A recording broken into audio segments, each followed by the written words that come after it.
ஓம் நம சிவாய. உறவுகள் அனைவருக்கும் அன்பு வணக்கம். எல்லோரும் நலமாக இருக்க நினைக்கின்றேன்.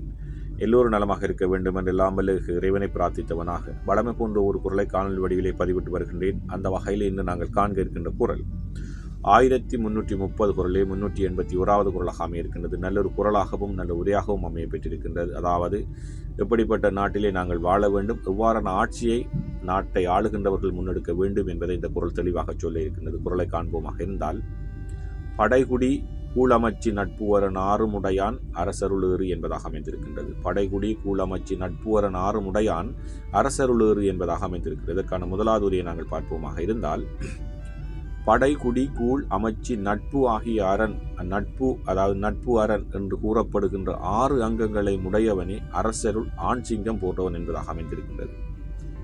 படை, நாட்டினுடைய படை, நாட்டுடைய குடிமக்கள், நாட்டுடைய செல்வம், அதன் ஆளுகின்ற அதாவது அமைச்சு, நட்பு அரண், பக்கத்து அண்டை நாடுடன் நட்புகள், எங்களுடைய காவலரன் என்று கூறப்படுகின்ற இந்த 6 அங்கங்களையும் சரியாக இருந்தால் அந்த நாட்டிலே நல்ல ஆட்சி நிலவுகின்றது, நல்லொரு அரசன் ஆளுகின்றான், நல்லொரு அரசியல் முன்னெடுக்கப்படுகின்றது அர்த்தம் என்பதாக முதலாவது உரை அமைந்திருக்கின்றது. அதாவது, படை குடி கூழ் அமைச்சு நட்புவரன் என்று கூறப்படுகின்ற 6 அங்கங்களை உடையவனே அரசருள் ஆண்சிங்கம் போன்றவன் என்பதாக அமைந்திருக்கின்றது.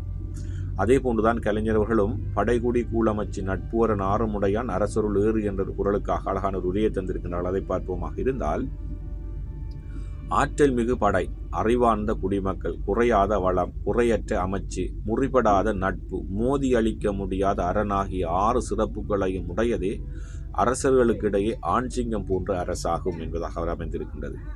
அதாவது, நாட்டினுடைய அரசாங்கம், அதாவது ஆளுகின்ற அரசர் எவ்வளி அந்த நாட்டை ஆள வேண்டுமாக இருந்த அந்த சிறந்த நாடாக இருக்குமாக இருந்தால், ஆற்றல் மிகுந்த படை இருக்க வேண்டும், அறிவார்ந்த மக்கள் இருக்க வேண்டும், குறையாத வளம் இருக்க வேண்டும், குறையற்ற அமைச்சு, மக்களுடைய தேவையறிந்து செயற்படக்கூடிய அமைச்சு இருக்க வேண்டும், அண்டை நாடுகளுடனான முறிபடாத நட்பு இருக்க வேண்டும், எங்களுடைய நாட்டை எந்த நாடும் மோதி அளிக்க முடியாத பலமான காவலரன் இருக்க வேண்டும். இந்த 6 இருந்தால்தான் அந்த நாடு சிறந்த நாடு.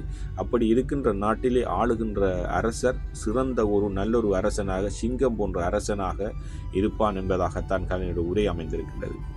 அதே போன்றுதான் சாலமன் பாப்பையா அவர்களும் படைகுடி கூழமைச்சு நட்புவரன் ஆறும் உடையான் அரசருள் ஏறு என்ற குரலுக்காக அழகான ஒரு உரையை தந்திருக்கின்றார்கள். அதை பார்ப்போமாக இருந்தால், வீரமிக்க படை, நாட்டுப்பற்று மிக்க மக்கள், எடுக்க குறைவில்லாத செல்வம், நாட்டின் நலன் அறிந்து செயற்படும் அமைச்சர், துன்பத்தில் உதவும் அண்டை மாநிலம் அல்லது அண்டை நாடு, அழிக்க முடியாத காவலரன் 6 உடைய அரசுதான் சிறந்த அரசு என்பதாக சாலமன் பாப்பனுடைய உரையும் அமைந்திருக்கின்றது. நல்லொரு உரையாக அமைந்திருக்க 3 உரைகளையும் பார்த்த மட்டிலே உண்மையிலேயே நல்லொரு உரையாக, அழகான ஒரு உரையாக அமைந்திருக்கின்றது. இன்றைய குரல் நல்லொரு குரலாக அமைந்திருக்கிறது. படைகுடி கூழமைச்சி நட்புவரன் ஆறுமுடையான் அரசருள் ஏறு என்பதாக அமைந்திருக்கின்றது.